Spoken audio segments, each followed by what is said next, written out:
kita akan membahas tentang job costing. Jadi apa itu job costing ya? Jadi job costing atau pembebanan biaya ya. Jadi pembebanan biaya di sini apa toh itu job costing ya. Jadi ini satu metode pembebanan biaya yang kita gunakan ketika customer itu ya ada permintaan khusus ya. Ada permintaan khusus. Jadi biayanya istimewa di sini. Di pembebanan biaya ini menetapkan biayanya berdasarkan pesanan khusus ya. Jadi memungkinkan kita untuk membuat estimasi harga berdasarkan produk yang diminta oleh konsumen. Nah, jadi kalau misalnya konsumennya bikin rumah, bikin project-project apa gitu, itu biasanya pakai job costing. Jadi biasanya ada pesanan khusus untuk itu ya. Nah nanti lawannya adalah proses costing ya. Nanti proses costing semoga kalau waktunya cukup kita bahas, kalau nggak cukup ya ini job costing aja dulu ya, karena proses costing ini lebih detail ya. Nah, oke, misalnya kita di sini misalnya bikin kursi, bikin mebel. Ya, misalnya kita bikin mebel di mana tiap-tiap katakanlah kursi ya. Kursi. Kemudian kursi di sini ada model khusus yang biayanya sama. Jadi kita menggunakan bahan baku yang sama, logamnya sama, mungkin joknya sama, kemudian biaya tenaga kerjanya sama. Jadi kalau kita hitung biaya untuk satu kursi itu, kita tahu pasti berapa biaya tiap-tiap kursi untuk model tersebut ya. Jadi tiap kursi itu ngerti modelnya berapa. Dengan kata lain, konsumen itu nggak punya pilihan lain selain nek kowe gelem ya tuku iki, kalau kamu mau ya beli ini, kalau nggak mau ya berarti ada pesanan khusus ya. Lain misalnya produk apa ya, yang pakai logam, pakai genteng atap ya. Sekarang kan atap kan pakai logam ya, pakai apa jenengane, bajaringan ya. Nah, itu nggak sama seperti kursi. Misalnya katakan kursinya kursi yang bersih, ini saya kebetulan duduknya di atas kursi yang dari besi ya.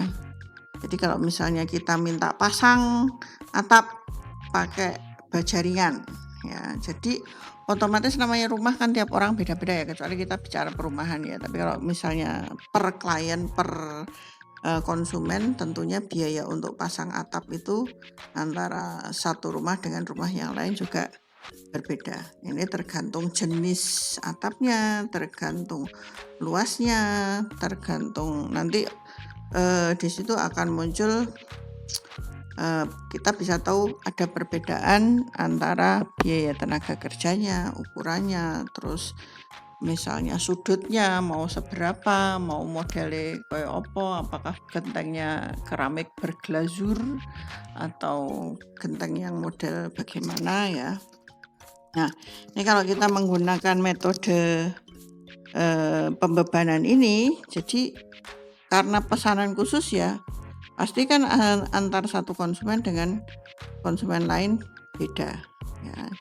Nah, di sini kita menggunakan job costing. Kalau kita nggak pakai job costing, nah baru kita nanti pakai yang namanya proses costing. Nah, di sini kita akan bahas tentang job costing dulu.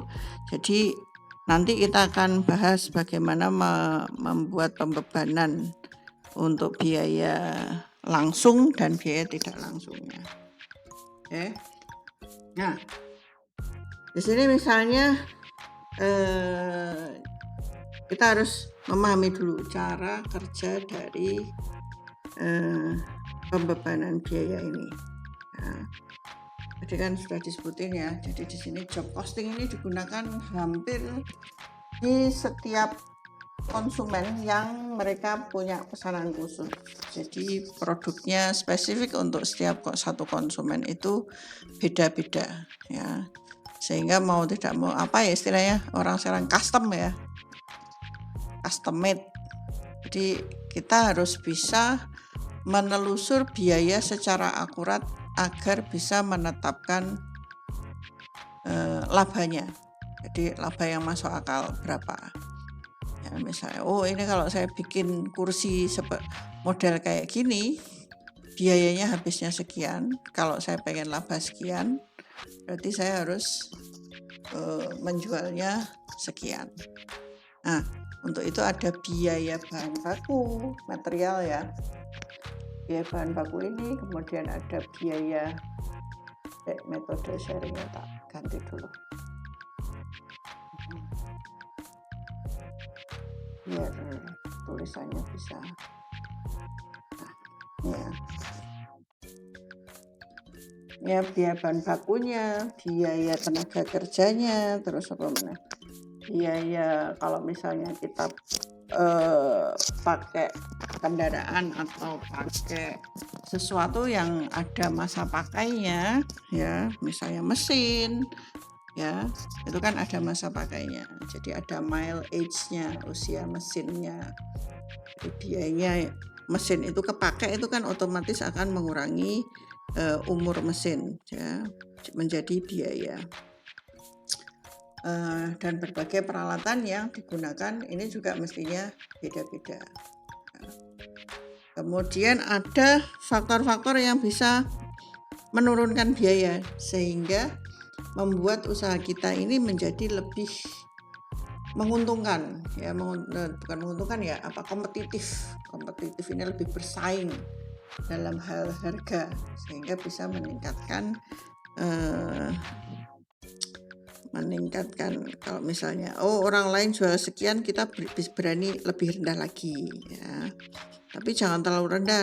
Kalau terlalu rendah berarti kita mematikan pasaran, kita mematikan harga ya.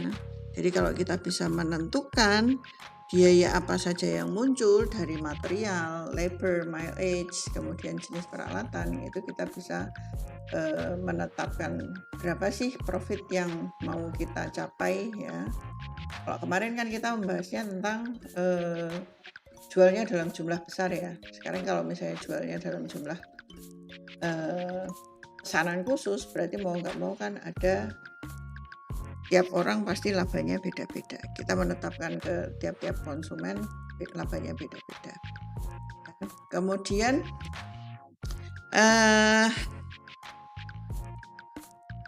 kita bisa misalnya ada beberapa pesanan ya yang mirip-mirip ya, yang mirip-mirip itu bisa disatukan. Jadi kalau misalnya ini pesan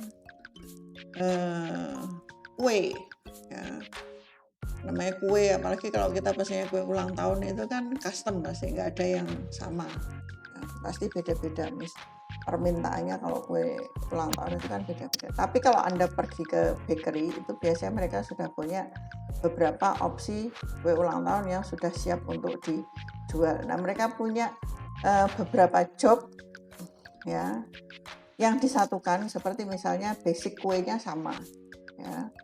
Tapi untuk bikin toppingnya, bikin dekorasi kuenya dan sebagainya itu kan beda-beda. Nah, itu dengan mereka menampilkan kue ulang tahun yang siap untuk di custom ya, itu bisa menekan biaya dan bisa meningkatkan laba. Jadi meskipun sama-sama custom, misalnya sama juga, misalnya genteng, kita sudah tahu ini kita punya konsumen yang dua konsumen yang pesanannya mirip-mirip. Apa yang bisa ditekan dari kedua pesanan tersebut sehingga bisa, kalau orang bilang itu namanya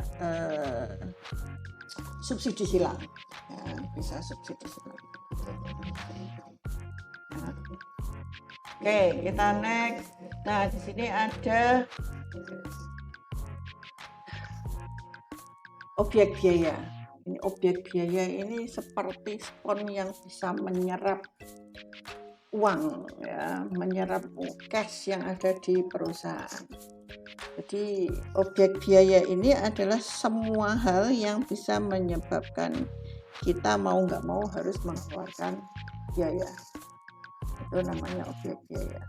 Nah, objek biaya ini bisa customer-nya, ya, bisa pekerjaannya, bisa lini produknya, bisa divisinya. Jadi kita harus hati-hati pada saat menetapkan objek biaya, karena ini akan membantu kita menetapkan biaya ini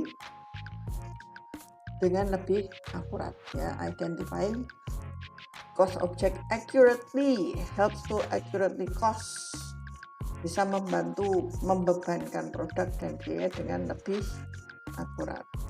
Nah, yang direct cost, ya, yang direct cost ini bisa ditelusur ke objek biaya. Tapi kalau yang indirect cost ini harus dialokasikan. Ya, masih ingat ya, yang ditelusur itu berarti misalnya kalau kita pergi ke rumah makan, terus makannya kita pesan makanannya bisa dibuat tiap orang, kamu makan apa? Oh, saya makan ini. Oh, kamu makan apa? Saya makan ini. Tapi begitu misalnya minumnya dalam bentuk pitcher. Nah, minumnya dalam bentuk pitcher, satu pitcher itu bisa digunakan untuk rame-rame. Ya, nah, itu mau nggak mau harus dialokasikan.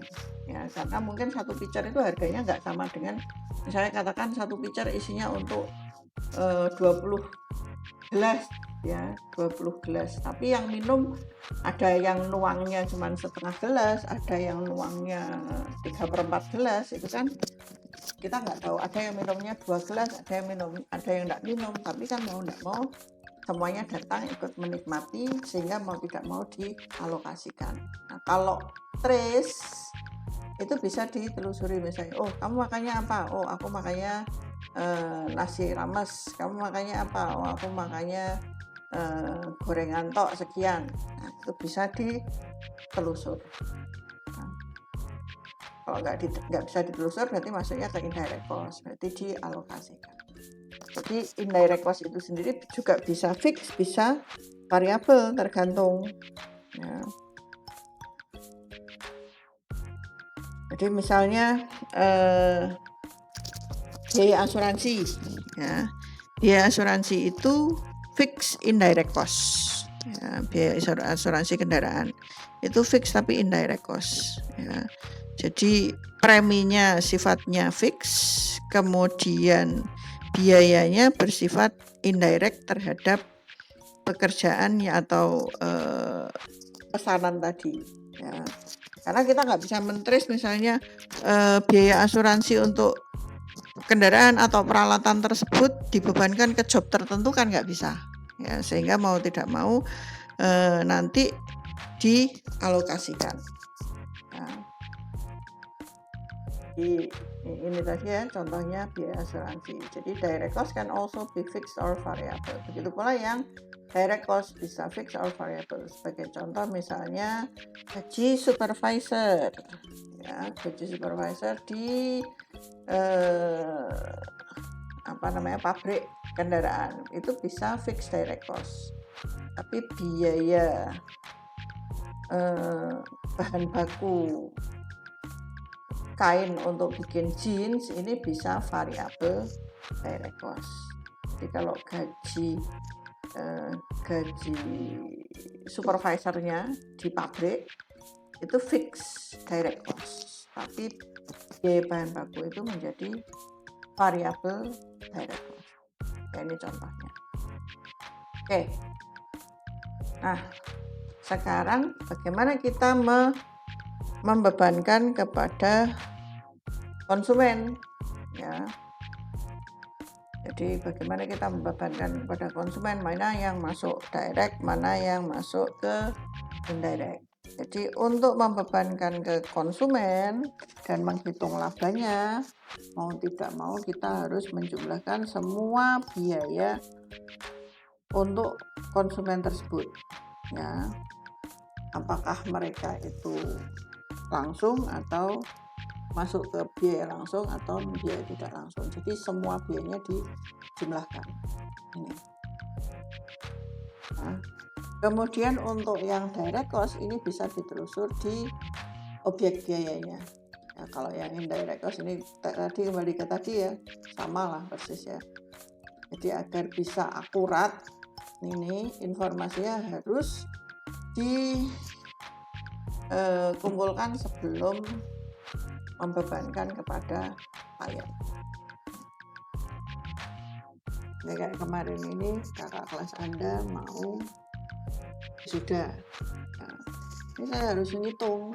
Saya sebagai bendahara harus menghitung. Oh, ini mana yang direct, ini mana yang indirect, mana yang menjadi objek biaya. Saya bisa menghitung secara akurat. Ya, hanya saja perhitungan tersebut kan untuk konsumsi di dalam. Ya, sementara kakak kelas Anda minta ini tolong dirincikan. Ya, tidak semudah itu berdusul. Saya kan juga bukan bawahan Anda, artinya seperti itu. Jadi saya berada di bawah ketua, di bawah dekanat, di mana saya untuk menyampaikan rincian ke mahasiswa saya harus lapor dulu ke atasan saya. Nah, meskipun memang mahasiswa yang bayar, tapi kan mahasiswa ngerti ini biayanya kan dipakai buat beli ini, iya beli itu, tapi saya kerja apa ya, kira misalnya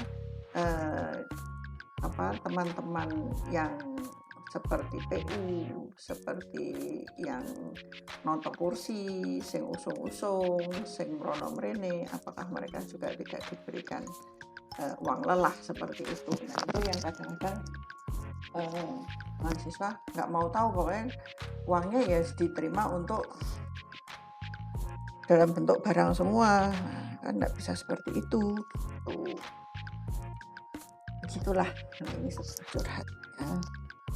Jadi kita harus bisa membedakan mana yang direct, mana yang indirect. Nah, agar bisa akurat, mau nggak mau kan informasinya harus detail. Ini apa aja nih kebutuhannya. Kemudian setelah itu selisih antara estimasi biaya dengan finalnya, ya, dengan hasil akhirnya. Jadi RAB, rencana anggaran biaya, dengan realisasinya ini nanti harus dipertimbangkan dengan baik-baik. Ya. Jangan sampai meleset. Ya kalaupun meleset wajar lah ya meleset, tapi kan jangan sampai meleset, ini oke sangat. Kemudian konsumen perlu memahami bagaimana biaya itu bisa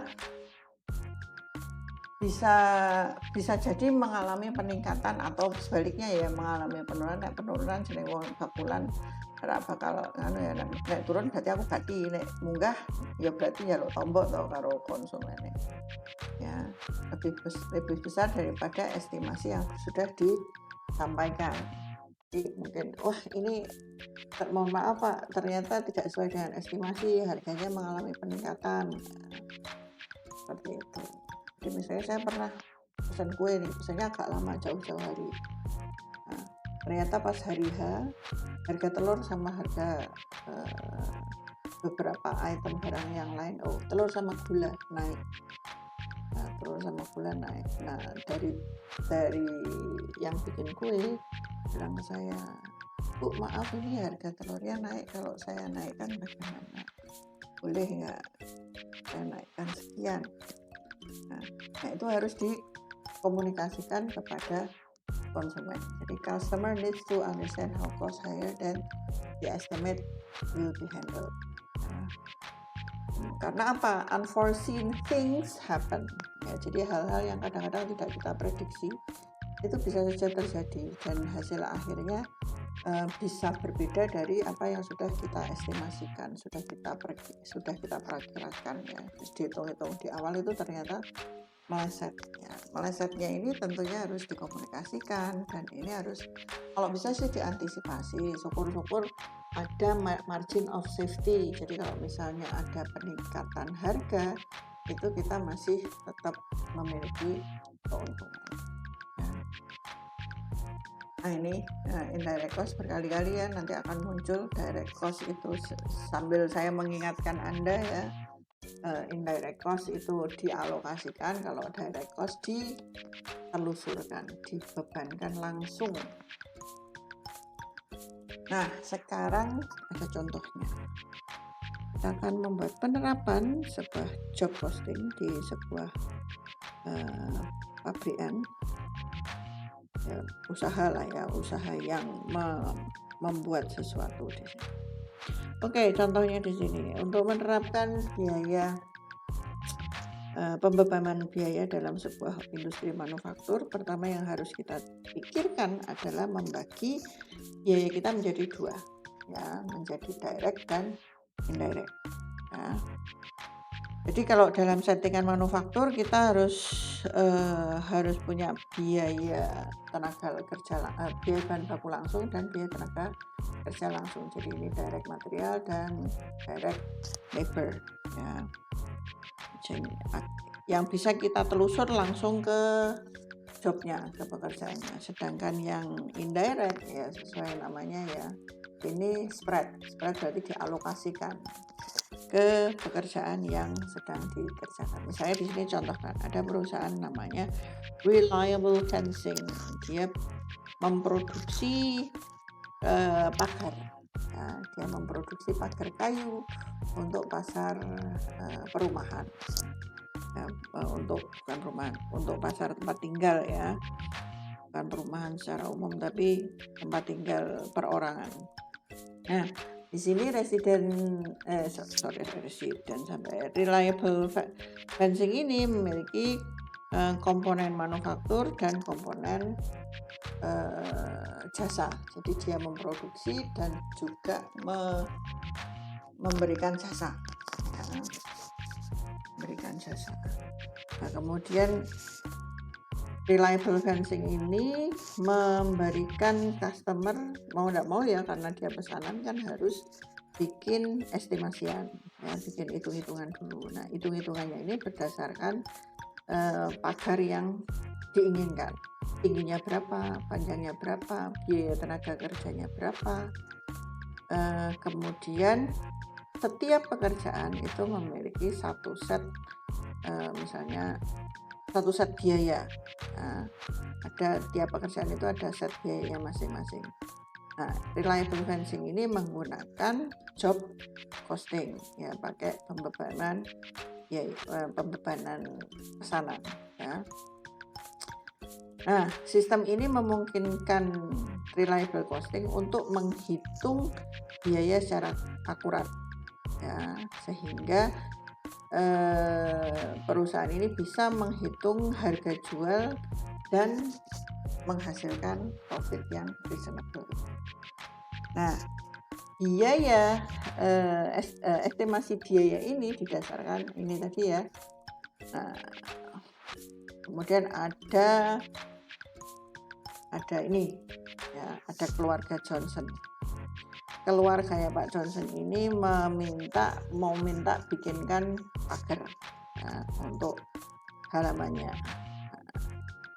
Kemudian agar bisa menghasilkan estimasian, ya kita di sini akan membahas dulu toh kita ya sebagai ownernya Reliable Fencing ini mau modelnya kayak apa Pak, ya, mau yang kayu apa mau yang besi, seberapa panjang, tingginya seberapa, apakah cukup rendah saja atau tinggi biar tetangga nggak bisa inceng-inceng, ya bisa nengok-nengok, ya.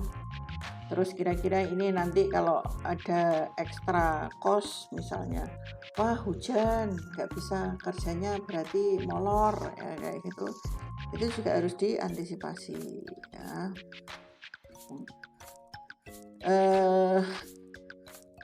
Atau misalnya ini pagernya dibikin melenggok-lenggok ya apa. Jadi misalnya halamannya itu sebetulnya luas tapi saya mau pagernya ini hanya pagar, nggak semua bagian halaman saya ketutup pagar. Kan ada kan pagernya tidak dimulai dari dari ujung luar sendiri, tapi ada yang dari dalam, jadi luarnya masih punya taman misalnya ya. Lalu pagernya melengkung-lengkung kan otomatis atau misalnya ini pagernya nabrak pohonnya pohon gede, eman-eman ini kalau pohonnya dipangkas berarti pagernya rodok melengkung. Nah, pagernya rodok melengkung berarti kan mau tidak mau ada ekstra biaya ya. Jadi objek biayanya apa? Objek biayanya adalah pagernya Pak Johnson ini ya. Kemudian mau tidak mau kan si reliable fencing ini ya dia harus ngitung mencatat pesanannya itu deh, ngitung biayanya, kemudian ini mulainya kapan, selesainya kapan, itu mereka harus bisa menghitung, karena mau nggak mau selesainya kapan itu terkait dengan biaya tenaga kerja ya. Biasanya kalau tukang-tukang gini kan mereka bayarnya harian, meskipun bakulnya pesannya borongan. Nah, borongan ini kan merupakan bentuk estimasian, tetap aja tukangnya kan dibayar harian ya. Oke. Nah, kemudian di sini kita ngitung direct cost dulu ya. Kita ngitung direct cost di sini ya. Reliable fencing use job costing to compute cost accurately, calculate selling price ya. Direct material dikombinasikan terdiri dari wood, paint, and waterproofing treatment. Jadi kayu, cat, sama biar nggak bocor ya. Kemudian biaya bahan baku langsung dihitung dengan menjumlahkan bahan bakunya jumlahnya berapa, kemudian unit price-nya berapa. Kemudian direct labor-nya, direct cost, termasuk di dalamnya pemotongan kayu, ngecat, waterproofing, kemudian menanam pagarnya itu ya, kemudian biaya tenaga kerja waktu tenaga kerja yang dibutuhkan untuk mengestimasi ya.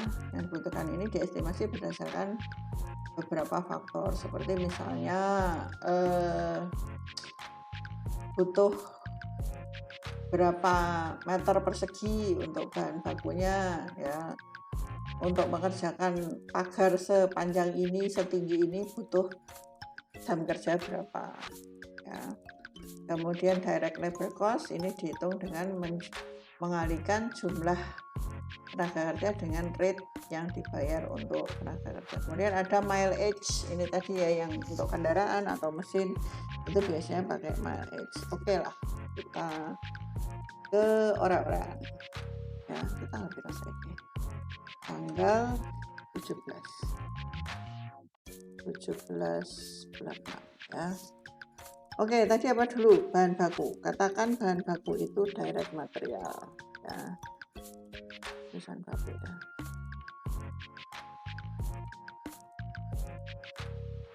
Itu sama dengan quantity ya, dikalikan unit price ya. Jadi berapa kuantitasnya, jumlahnya berapa, dan harga per unitnya. Ini kita ketemu biaya tenaga kerja langsung. Misalnya katakanlah butuh 600 square feet ya, atau 600 meter atau berapa lah, 200 lah, 200 kira-kira 200 meter ya, 200 meter persegi kali, nah di sini 5 square foot, unitnya $5 per square foot, ketemu direct materialnya berarti $3.000. Nah, misalnya 600 square feet kali harganya $5 per square foot, nah, ketemu harganya sekian. Ini yang direct material.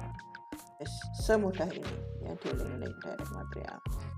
Kemudian kalau direct labor, misalnya tenaga kerja langsung, bahasa Indonesianya TKL. tenaga kerja langsung. IBB, biaya bahan baku. Ya, direct labor berarti kan pakainya jam kerja, ya,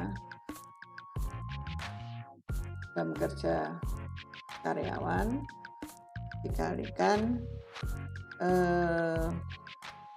berarti jamnya berapa, ya, apa jenenge kok jamnya berapa, tarifnya berapa. Jadi misalnya karyawannya ada berapa, oh karyawannya ada 2, karyawannya ada 2 kali berapa jam mereka bekerja, 20 jam. 20 jam itu berarti nggak sampai seminggu, karena jam kerja itu 1 minggu 40 jam, ya. Kali tarifnya $20. Nah, murah ya, $22.50. Nah, berarti ketemu biaya tenaga kerja langsungnya 2 kali 20 kali 20, ya, berarti ketemu $800.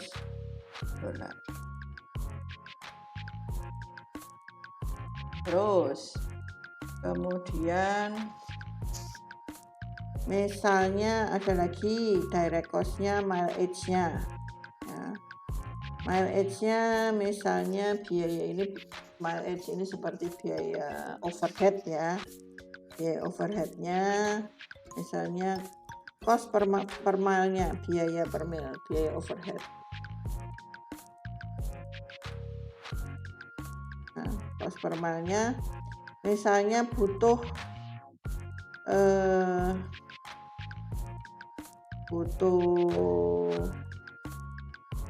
bensin BBM, ya, misalnya bensin BBM-nya berapa, ya, bensin BBM-nya misalnya, ya, berarti biaya BBM dan biaya bahan bakar mesin dibagi mil per galonnya atau kilometer per liternya berapa atau mil per galonnya berapa. Katakan di sini BBM-nya $4. Rahman, ya, untuk per 20 mil. Oh, ini satuannya pakai mil ya. Stip.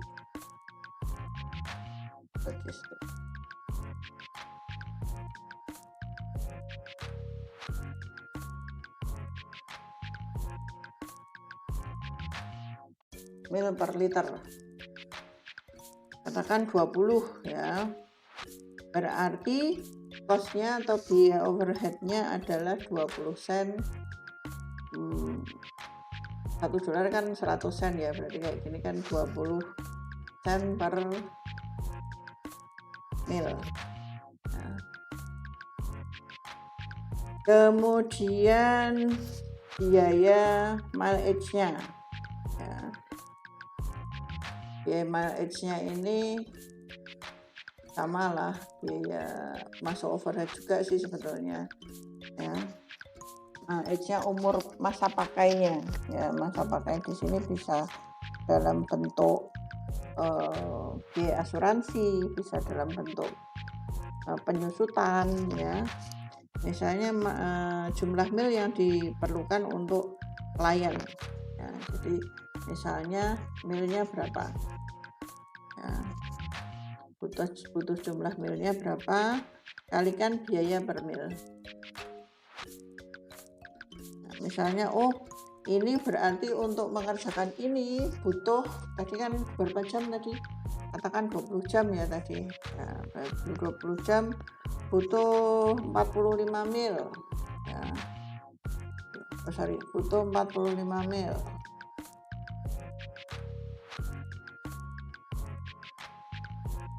Itu 45 mil. Nah, kemudian per milnya 20 sen kan ini, ya. Berarti mileage cost-nya 45 kali 20 ketemu 20 sen, ketemu $9. kalau bingung di sini sudah tak kasih itu. Ya, itu yang tadi square feet per foot, ini untuk yang direct labor, ini yang mileage cost-nya. Nah, nanti bisa dibuka-buka sendiri. Kemudian untuk biaya tidak langsung, ya, biaya tidak langsung ini dialokasikan ke objek biaya seperti dasar untuk konsumennya apa, ya. Jadi biasanya kayak tadi ya, minum 1 pitcher untuk berapa orang gitu kan. Nah, itu kan berarti berdasarkan jumlah orangnya. Nah, di sini juga berdasarkan jumlah konsumennya. Jadi biaya secara keseluruhannya berapa, kemudian konsumennya ada berapa, kemudian dibagi sejumlah konsumen tersebut. Ya. Misalnya di sini kita bagi menjadi ada kita kelompokkan ada dua komponen di sini, biaya untuk vehicle kendaraan dan untuk peralatan dan kendaraan, peralatan dan kantor. Nah, indirect cost ini ya kemudian digabungkan menjadi satu jumlah, kemudian dibagi berdasarkan jumlah klien pada bulan tersebut untuk menentukan indirect cost, alokasi indirect cost ya per customer. Jadi sama si sepertinya ini perusahaannya ini semua indirect cost dijadikan satu, habis itu dibagi berapa banyak jumlah konsumen itu.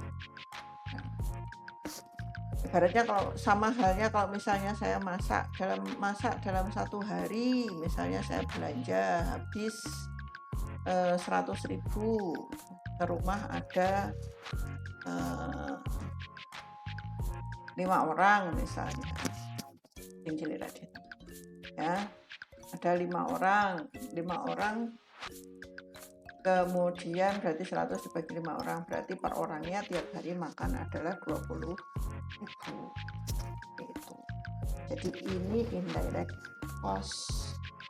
Nah, memang kesannya nggak adil ya. Jadi the fairness of charging the same amount of indirect cost to customers with different job size is discussed. Jadi masih bisa dirunding sih, masih bisa ya wes iki sing iki dikei luwih oke, sama halnya kan misalnya di rumah 100.000 aku makannya sedikit ya, misalnya di rumah saya ada 6 orang, tapi yang kecil kan makannya kan nggak terlalu banyak, jadi kadang-kadang kayak nggak dihitung, jadi dia makan nggak habis nanti saya ngabisin, dia makan nggak habis nanti saya ngabisin. Jadi sebetulnya secara teknis dia makannya adalah ngindel pae karo mboke. Itulah. Jadi kalau Anda punya berkeluarga, namanya anak itu makan kalau nggak habis yang habisin orang tuanya biasanya. Nah, manfaatnya apa kalau kita tahu informasi secara spesifik, how a specific job generated ya, menghasilkan indirect cost ini perlu ditimbang-timbang berdasarkan biayanya, waktunya ya. Jadi dasar pembebanannya apa? Apakah hanya berdasarkan jumlah konsumen? Kalau berdasarkan jumlah kayak tadi ya, duit misalnya belanja sehari 100 untuk orang 6, tapi yang kecil nggak dihitung. Ya, kalau misalnya mau fair 100.000 dibagi orang 6, tapi kan ketemunya berapa? 33,7 16,7 nah, 16,7 itu kalau misalnya tidak bisa yang ini makanya sedikit banget, ya wes ini dihitung 10, yang gede dihitung 20 kayak gitu. Jadi need to be discussed ya, dan ini weigh against the cost and time needed to allocate cost. Nah, ini contohnya misalnya di sini vehicle and equipment cost-nya ada 4.000. Ya, kelompok yang vehicle and equipment-nya 4.000 biayanya. Kemudian yang biaya administrasi umum ada 7.000. Nah, Kemudian konsumen yang dilayani dalam 1 bulan misalnya ada 200. Ya, berarti 4.000 ditambah 7.000, indirect cost allocation rate-nya adalah 11.000 dibagi 200 per customer. 200 berarti per customernya adalah $55, sehingga indirect cost allocation rate-nya adalah 55 per customer. Ini indirect cost ya. Nah, tadi kalau di total job costingnya, direct materialnya berapa? Kita lihat ini tadi ya, direct material quantity, jumlah quantity materialnya, bahan bakunya dikalikan unit price paid for the material, 600 square feet of material dikalikan $5, ketemu 3.000 demo ya. 600 kali 5 3.000.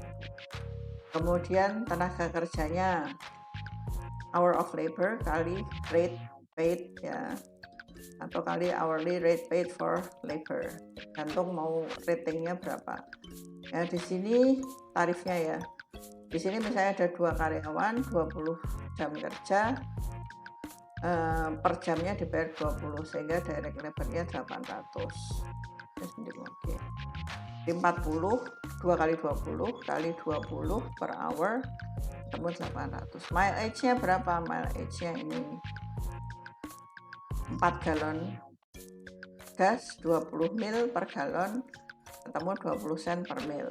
Nah, udah ketemu rate-nya, tarifnya. Kemudian yang dibutuhkan ada 45 mil per, untuk klien kalikan 20 sen rate-nya ini ya. Jadi mileage cost-nya adalah $9. Nggak ada suaranya. Nggak ada suaranya. Cek di. Oh, metu loh ya. Nenggonku ketek metu. Udah kedengeran suaranya? Halo? Oh, ada. Semeden nih. Oke. Yang nggak keluar suaranya coba dicek itu anunya, kandani nih. Ngaget-ngageti. Kemudian indirect cost-nya ini ya.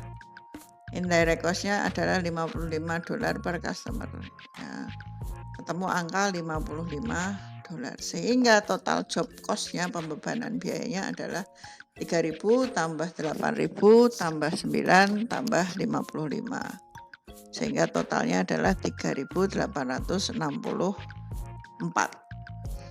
ya.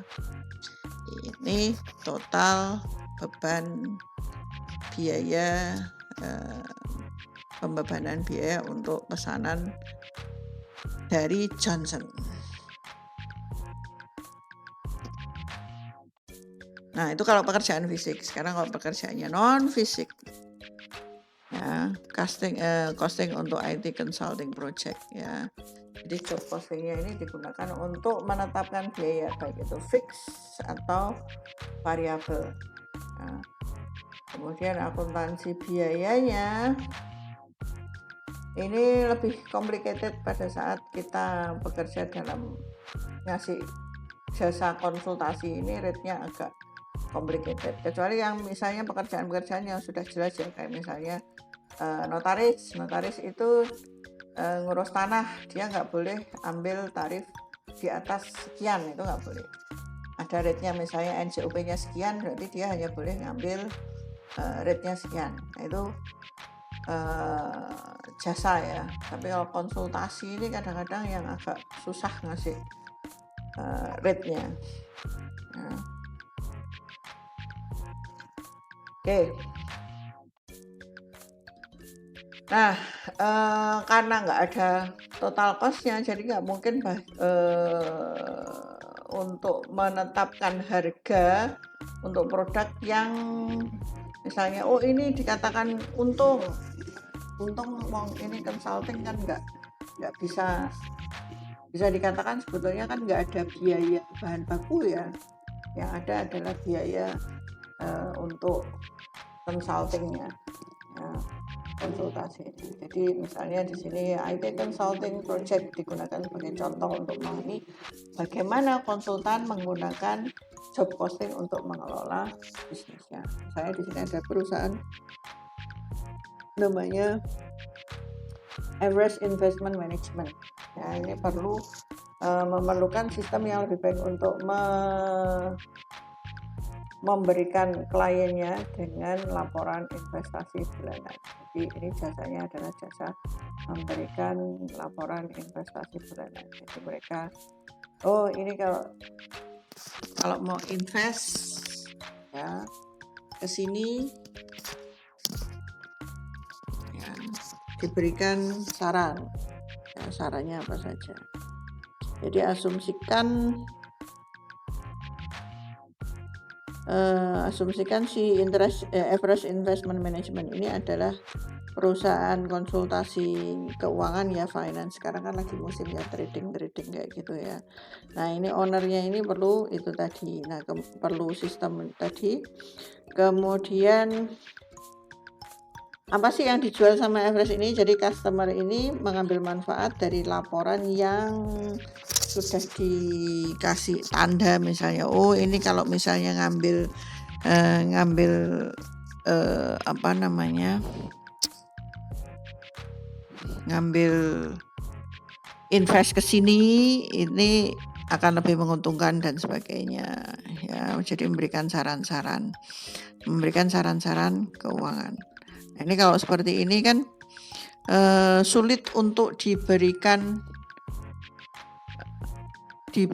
job costingnya ya, sehingga mau tidak mau kita mengacu pada statement laporan yang dihasilkan oleh Everest Investment Management ini. So a well designed statement ya. Jadi laporan yang didesain dengan bagus, dengan menarik dan informatif ini merupakan nilai tambah yang sangat besar untuk konsumen, khususnya untuk klien yang bisa dikatakan tidak memiliki kecerdasan keuangan yang memadai. Jadi sebetulnya kalau konsultasi itu intinya adalah bagaimana kita menyampaikan ide kita dengan bahasa yang sederhana kepada klien.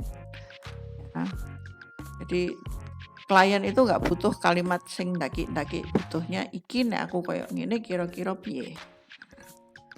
Seperti itu. Sama juga dokter itu kan kalau kita lihat rate-nya dokter, apalagi dokternya dokter kalau nggak pakai BPJS ya, rate-nya kan sok karepe dhewe ya. Jadi ada dokter yang karena sudah terkenal terus dia pasang tarifnya gila-gilaan.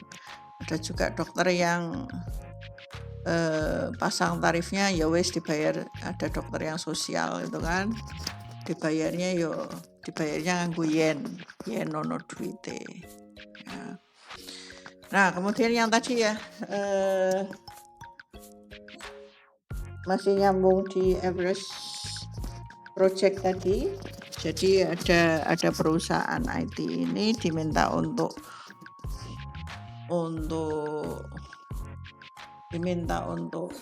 masuk ke projectnya Everest. Tolong dong itu teman-teman kasih tahu, suruh matiin mic-nya dulu. Project itu untuk menghasilkan laporan investasi bulanan yang lebih baik ya. Jadi intinya mereka kan jualan saran ya, jualan saran. Ini yang sekarang lagi musim kan data analis. Nah, data analis ini tugasnya kan mengumpulkan data. Setelah mengumpulkan data dianalisis, setelah dianalisis kemudian dikompilasi dalam bentuk laporan. Nah, ini salah satunya yang sering muncul kan ini kita memberikan laporan kepada klien kita ya. Nah, proyeknya di sini melibatkan pembahasan terhadap proyek dengan staff, membangun prototype sistem, kemudian menerapkan software baru. Nah, kemudian prosesnya ini mau tidak mau ada manajemen data yang betul-betul harus ekstra hati-hati. Karena apa? Kalau data ini misalnya pada saat proses migrasi mengalami data korup, datanya ada yang hilang, atau datanya kemudian tidak ditempatkan sebagaimana mestinya, ya itu akan menyebabkan masalah besar, ya karena saya pernah mengalami sendiri.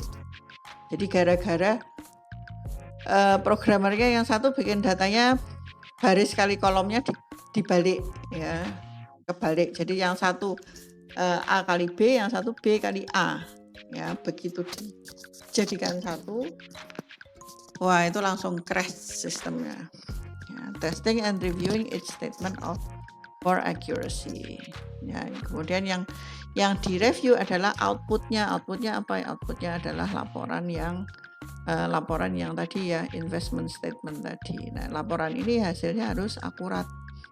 Nah, tujuannya apa? Tujuannya untuk menghasilkan laporan yang akurat yang mematuhi regulasi industri dan bisa memuaskan kebutuhan konsumen.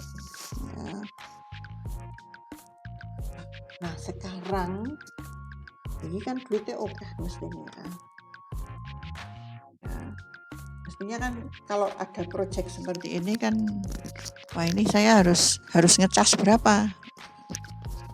Ya, tukang jahit ngono gampang aja, podo mbek sing mau manufaktur sama servis. Nah ini kalau misalnya barangnya ndak ada, ya bagaimana kita plug in memasukkan job costing ini ke dalam pekerjaan yang pure jasa seperti ini, murni perusahaan jasa. So we're going to mull over fixed cost and variable cost. Ya, jadi di sini variable cost-nya adalah hours spent on the project by Julie and her IT staff. Ya. Jadi ini orangnya namanya Julie, ya, staffnya ini namanya Julie, sehingga mau tidak mau biaya variabelnya adalah biaya berapa lama sih dia menghabiskan waktu untuk bekerja di situ, untuk fokus ke mengerjakan itu. Nah kemudian biayanya dihitung dengan mengalihkan billable yang bisa ditagihkan, rate atau tarif per jam yang bisa ditagihkan ke tiap-tiap anggota staf. Berdasarkan ini dia harus bekerja berapa jam, ya. Jadi kita harus bisa memperkirakan, oh ini kira-kira bisa kalau orang sekian dikeroyok wong sakmene iso rampungnya pirang dino, ya. Sama juga saya misalnya ngaudit di perusahaan yang anak perusahaannya terpencar di beberapa lokasi, ya. Akhirnya dibentuklah task force misalnya, oh tim A berangkat ke cabang yang ini. Tim A ini terdiri dari katakan 5 orang. 5 orang berarti ke sana butuh biaya variabelnya apa saja. Jam kerjanya berarti selama 2 hari, per harinya dibayar misalnya kerja 8, enggak sampai 8 jam sih, 6 jam. 6 jam dibayar misalnya 2 juta. Ya. Misalnya seperti itu. Kemudian bekerjanya selama 2 hari, belum termasuk biaya makannya, belum termasuk biaya hotelnya dan sebagainya. Nah ini masuk ke dalam variable cost. Billable ya yang bisa ditagihkan, hourly rate, per jamnya berapa, ya, atau per harinya berapa, kemudian dikalikan. Ya, expected work hours-nya, hours work-nya, jadi diperkirakan ini kudu rampung mbok garap dalam waktu 2 hari. Sehingga it's not possible to forecast the exact number of hours of labor required. Gak bisa dipastikan, akhirnya setengah borongan, ya. A range of hour required for the job should be provided. Jadi kisaran jamnya yang diperlukan untuk menyelesaikan pekerjaan tersebut harus disediakan berdasarkan estimasian yang terbaik yang bisa kita sampaikan. Ini ya, based on the best estimate. Kemudian variabel biaya variabel lainnya termasuk misalnya travel, ya. Biasanya oke, bawa mobil sendiri apa disupiri, apa disupiri gentenan, apa nyewa supir, ya, atau naik pesawat apa naik apa, ya. Office supply berarti berangkat itu harus siap bawa, kalau saya ngaudit ya berangkat ya siap bawa kertas pirang rem, nggawa tinta printer, nggawa macam-macam ya, alat ATK itu dibawakan. Possible subscription fee for specialized software used for the project. Kalau misalnya ada software yang spesifik digunakan untuk project tersebut, kalau saya juga ada sih softwarenya, tapi dilalah softwarenya free karena memang softwarenya itu paten yang digunakan hampir semua auditor di seluruh Indonesia, dan itu dari Departemen Keuangan. Kemudian ada juga misalnya fixed cost yang biasanya sih jumlahnya kecil ya terkait dengan proyek tersebut, seperti misalnya beli insurance ya.